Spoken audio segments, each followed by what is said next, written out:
of this motion, Honorable Speaker.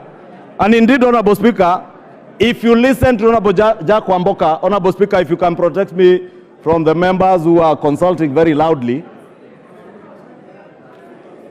Honorable Speaker, I was asking if you can protect me from the loud consultations. Order, especially here. Order, honorable members. Members on their feet. Your standing orders say only the members speaking should be on their feet. If you are in transit, then transit to where you are going. Go on. Thank you, Honorable Speaker. Honorable Speaker, I was stating that the Honorable Jack Wamboka has completely failed to show us the nexus between the allegations that he was speaking about and the person he seeks to remove from office. Indeed, in his own submission, Honorable Speaker, he has alluded to issues touching on procurement and distribution of fertilizer by the National Cereals and Produce Board. Honorable Speaker, the Honorable Jack Wamboka is not an ordinary member of Parliament. The Honorable Jack Wamboka, and congratulations to him, is a first-time member of Parliament, but also serving as a senior member of this House as the chair of the Public Investments Committee. And therefore he knows, because he oversees these parastatals, some of these parastatals in PIC, that parastatals are semi-autonomous of ministries. And indeed, the State Corporations Act is very clear that ministers, principal secretaries or accounting officers cannot and must never be seen to micromanage parastatals or state corporations. The Honorable Wamboka has failed to show us the nexus between CS Linturi and the procurement processes or distribution of fertilizers at NCPB.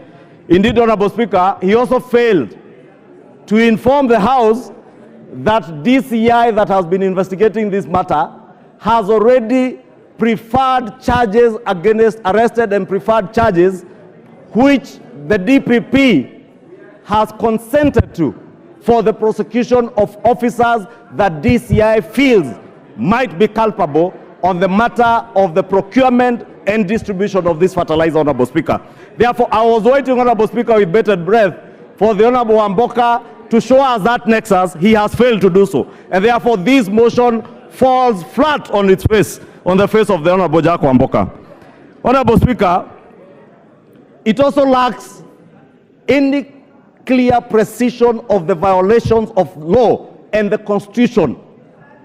And the Honorable Wamboka did not show us any clear violation of any section of the law or indeed of the Constitution by CS Linturi.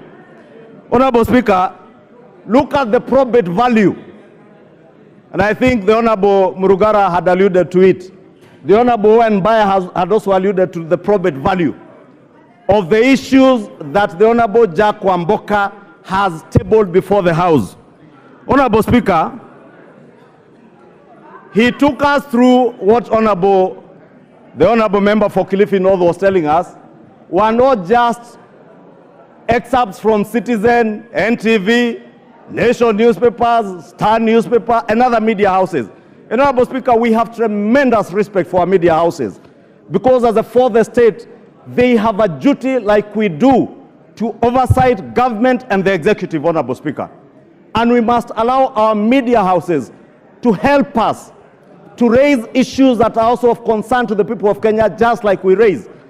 But media houses cannot be the basis, Honorable Speaker, in line with our own procedures in this House, to adduce evidence before this House.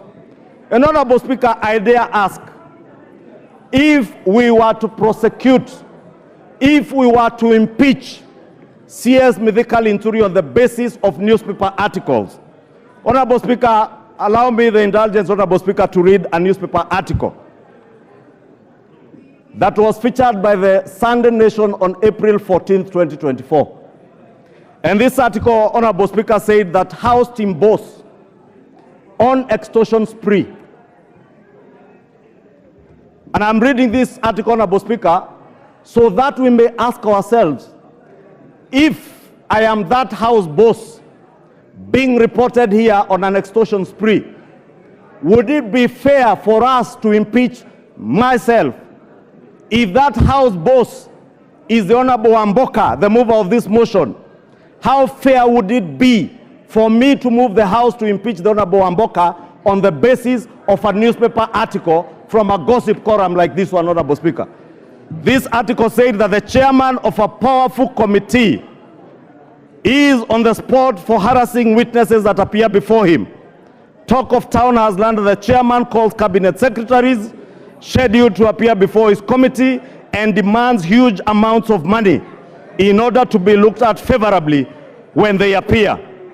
The CSAs were heard complaining that the MP is demanding and asks for money using threats at least 1 week before they appear in his committee. Those who fail to play ball by parting with cash demand are harassed during their appearance and negative reports are given on their manifesto. Honorable Speaker, Honorable Speaker, Member for Busia, you are total out of order to stand up and raise your hands. Order. Honorable Speaker, I read this article because I am pointing to the issue of us using newspaper articles, media reports to impeach state and public officers, including members of parliament, chairs of committees, cabinet secretaries, principal secretaries, Honorable Speaker, that we cannot use the basis of newspaper reports to impeach anybody. And that's why I said, Honorable Speaker, if I was that House boss, only that I don't chair a committee, the Honorable Wamboka Wanami is a chair of a powerful committee. How do I know? Who would know what this newspaper column was, who it was referring to? Supposing it was Honorable Wamboka, how fair would it be for us to seek to impeach him on the basis of a gossip column, like he's calling on us to impeach a cabinet secretary today on the basis of newspaper and media reports? Speaker, I say, Honorable Speaker, he has completely failed to prove his case. Honorable Speaker, moving on, Honorable Speaker, is this motion a decoy? Honorable Speaker, and I have listened keenly to the Honorable John Barry, my good friend, prosecute the point like the leader of minority has prosecuted, that maybe we should allow this to move on to committee, and the committee of 11 will then look into the probate issues. But if the probate value of the evidence being adduced by the Honorable Wamboka in the motion is defective ab initio, then we will be wasting valuable parliamentary time. Honorable Speaker, if you want committees to look into this issue, I am certain there are many members, including the member for Kwanza, who sit in the Agriculture Committee. A committee of this House is looking into the probate value of all the issues that were presented before that committee and is undertaking an inquiry into this matter. If I was the Honorable John Wamboka, I would have been patient to wait for the Agriculture Committee's inquiry to get substantive evidence, evidence that has probate value, evidence that has particulars, evidence that you can use to impeach a CS. Otherwise, what he has brought to us, Honorable Speaker, here is not even worth the paper published on these newspapers and the articles he has presented before the House. Just like this article speaking about a member of parliament extorting from cabinet secretaries is not worth our time. We should then not be wasting our time. Molo, what is, Honorable Speaker. Order. Senior Counsel Molo, what is the problem? Mr. Speaker, I stand under Standing Order 87, 4 and 91. Under 87.4, Mr. Speaker, no member can impute improper motives on any other member or members generally without a substantive motion within at least 3 days notice. Order. Member for Kisumu West. And in addition, that is grossly out of order. Mr. Speaker, there is no substantive motion. It's not a rally. Thank you, Mr. Speaker. Mr. Speaker, under Standing Order 87.4, you cannot impute improper motive either on a member or on the House without a substantive motion with at least 4 days' notice. And under Standing Order 91, a member who then makes such a statement of fact must substantiate. Mr. Speaker, the leader of majority has just imputed that this House extorts from members of the cabinet. It does not matter that he's referring to some newspaper cutting which has not been tabled and which we do not know, and which he can also therefore not properly refer to. Mr. Speaker, I urge that you urge that the majority leader is out of order, to retract those words and that they be extracted from the answer. Because anyone listening might actually think that we are tacitly admitting and approving those falsities. Thank you, Mr. Speaker. Senior Counsel, I understood it differently. I thought he was speaking about it in the negative, that we cannot pick a gossip column and use it as evidence against anybody. So as a matter of fact, the way I understood is that he's saying a gossip column cannot be a statement of fact, and that no member has extorted anybody unless there is evidence. So you are saying the same thing as far as I understand. Order, carry on, Majority Leader. Order. Thank you, Honorable Speaker. And indeed, Honorable Speaker, you have captured it very well. And the point I was making, Honorable Speaker, for the benefit of the Honorable Tiende Amolo, in fact, I used my own example, and probably that of the Honorable John Wamboka, Honorable Jack Wamboka. That, Honorable Speaker, the same way the Honorable Jack Wamboka has presented newspaper articles, media reports, is the same way anybody cannot present such gossip columns as this, Honorable Speaker. And therefore, that's why I was arguing, Honorable Speaker, that there lacks particulars, there is no precision on the gross violation of the Constitution. Jack Wamboka has completely failed to show us that, Honorable Speaker. Honorable Speaker, I was on the point of whether this particular motion is a decoy to derail the substantive inquiry that is before this House by a committee of this House, Honorable Speaker. And I want, Honorable Speaker, to humbly submit that I find this motion as a decoy, as such decoy, to make sure that we hide those who are ultimately culpable by derailing the Committee for Agriculture from doing its work. And I want to encourage members of the Agriculture Committee to get to the bottom of this fertilizer issue, Honorable Speaker. Ensure that the inquiry pinpoints to us those who are ultimately culpable. And that is why, Honorable Speaker, I was saying, if I were the Honorable Jack Wamboka, I would have been very patient to wait for the Agriculture Committee to tell us who or which organization or which particular state officers are culpable, including the cabinet secretaries and the PSs. Should the Agriculture Committee find the cabinet secretary, the principal secretaries, those at NCPB culpable, then we have a duty and an obligation to the country to hold them to account. Otherwise, Honorable Speaker, as things stand now, the Honorable Jack Wamboka has completely failed, Honorable Speaker.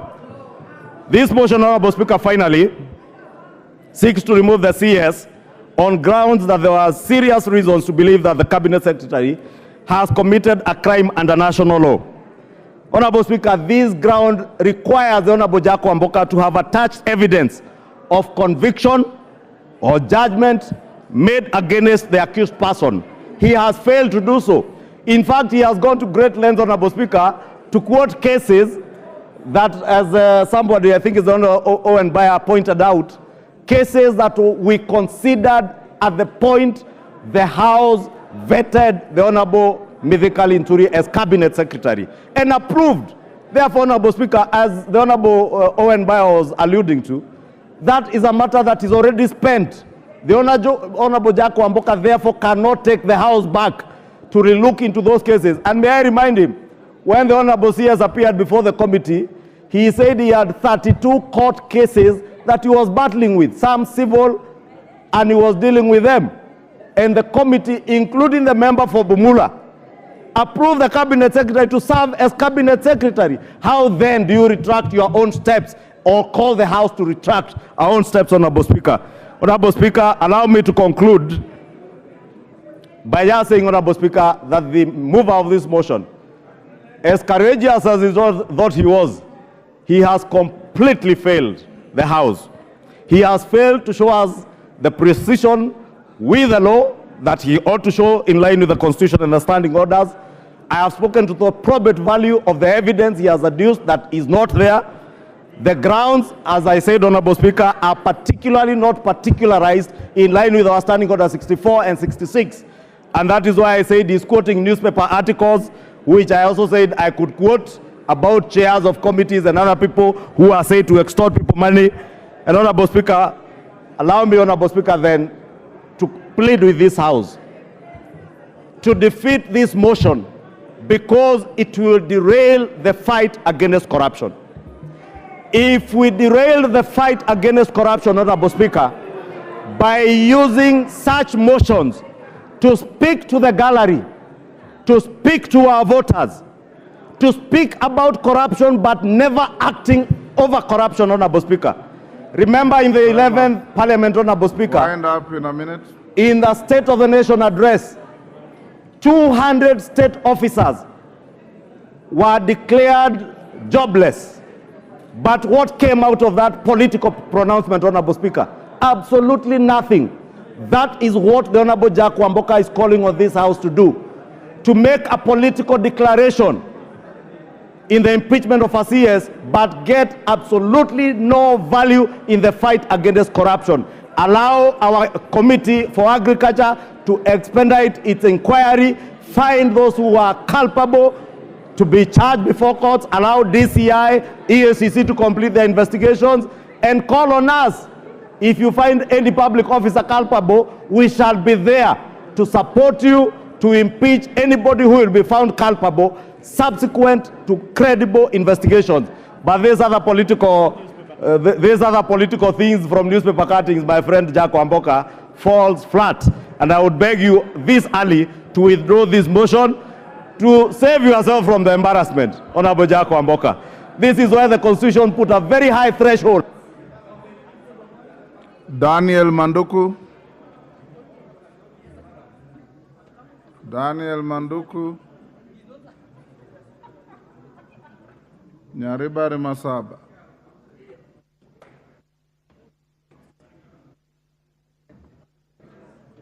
Give him a mic. Take the one next. Thank you, Mr. Speaker. I rise to support the motion of impeachment of the Honorable Mithika Linturi as CS for Agriculture. Mr. Speaker, I support this motion not just because I represent farmers in Nyaribari Masaba, nor is it because my own mother is a victim of the fake fertilizer scam. Neither is it because I'm a farmer. But I support this motion because I feel that it's a moral obligation that I'm faced with as a member of parliament and as a leader in this country. Mr. Speaker, when the fake fertilizer scam came up, Honorable Linturi went to the media and denied the existence of any fake fertilizer. After that, he blamed the opposition and called us saboteurs. Later on, the Deputy President came and confirmed that indeed there was existence of fake fertilizer in the market, whereupon Honorable Linturi confirmed himself. And depending on who was speaking at the time, the number of bags kept changing between 3,000 and 50,000. Mr. Speaker, Honorable Linturi has served in the Ministry of Agriculture for about 2 years.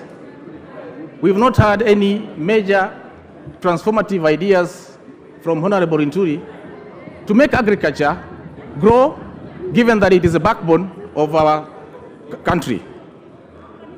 Mr. Speaker, I want to agree with my minority leader that we should not have gotten to this point, given that the president himself, even as late as yesterday, told the nation that he's not here to make popular decisions. We expect the president, now that he has set the standard himself and he has a marking scheme, to take action immediately if this House does not get Mr. Linturi out. Honorable Speaker, our agriculture sector has faced a serious downturn, and it is time that the president puts somebody who can upturn the sector, given that millions and millions of our people depend on agriculture. Mr. Speaker, looking at the evidence before us today and hearing the submissions by members, it is very obvious that right from the procurement, manufacture, distribution, warehousing, and eventual delivery of the fertilizer, Honorable Linturi's hands and feet are all over these documents. There is sufficient evidence, Honorable Speaker, to send Honorable Linturi home. My plea to my friends, especially members of Parliament from areas that practice agriculture, is to put aside our party positions and look at this as a critical national agenda and support the removal of Honorable Mithika Linturi as CS for Agriculture on the basis of his incompetence and lack of collective responsibility. Mr. Speaker, if the president wants to know the real saboteur in his cabinet, he should point at Honorable Mithika Linturi. Our farmers, if you get a low yield this year or your crop fails, point at the face of Honorable Mithika Linturi. To our children who are watching TV today, if your teacher asks you what the definition of incompetence is, tell him it is Honorable Mithika Linturi. Thank you, Mr. Speaker. Rahim Daud. He has been ranked the worst performing just now. Thank you, Mr. Speaker. Mr. Speaker, I oppose this motion. Mr. Speaker, the mover of this motion, Honorable Wamboka, has said very, very passionately and emotionally that he is for the farmers. Mr. Speaker, we are all for the farmers. The whole House is for the farmers. Mr. Speaker, he should lay the blame where it is and not at the feet of the Honorable CS. Mr. Speaker, on our order paper, page 508, he says serious reasons for believing that the Cabinet Secretary has committed a crime under national law. We go to the second one, B, where he says he faces criminal proceedings in relation to 6 pending civil, commercial and family suits. Mr. Speaker, what has his family suits got to do with it or civil suits? Mr. Speaker, when we were approving, because I was in the appointments committee where we did with Honorable Opio Wandai and the others, and the minority whip, a majority leader, deputy majority leader, we did the vetting of the CS. And yes, he did say, yeah, he had those cases. But Mr. Speaker, those cases are in a court of law. So is he now bringing other things which are not related to fertilizer in his pleadings? Mr. Speaker, I think that is completely wrong. Secondly, Mr. Speaker, on the same page, he says that the Cabinet Secretary supplied misleading information. That one is in 1E, where 51 Capital Africa was given a contract which was signed by NCPB in the year 2022, when Honorable Mithika Linturi was not even the CS. So is he apportioning the blame for what was done in March 2022 to Honorable CS Linturi? I think Honorable Wamboka and some of the members here have got a vendetta against the CS Linturi, because CS Linturi handles more than 100 sagas under his ministry, and he cannot be seen